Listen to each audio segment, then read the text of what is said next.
Vrede familie. Ik hoop jullie het zoete nacht geet. En ik wil jullie net bemoedigen met Psalm 91. Onder die bescherming van die Allerhoogste. So mag Psalm 91 oor u se lewe vanmôre toerus.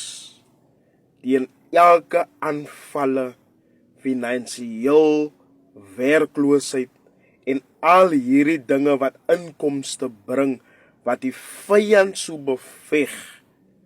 Mag God se hand oor een en elk wees. Al word pile geskiet van regs en links af. Mag die hand van God wat almagtig is, u bewaar teen elke strikke wat die vyand ook stel. En sal breek elke vasmaak en bindings wat die vyand vasmaak oor dit wat oor u se lewe moet loskom. Mag God dit losmaak vanmôre.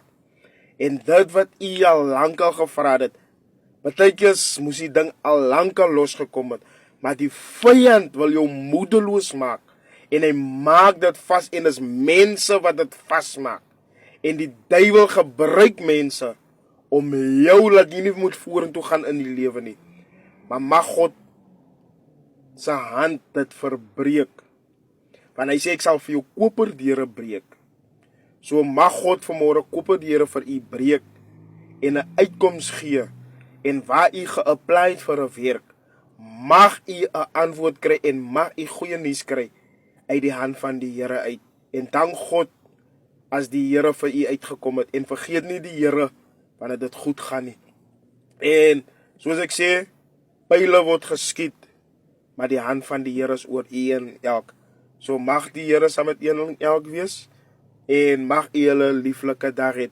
die Here, hy seën u lieflik, amen.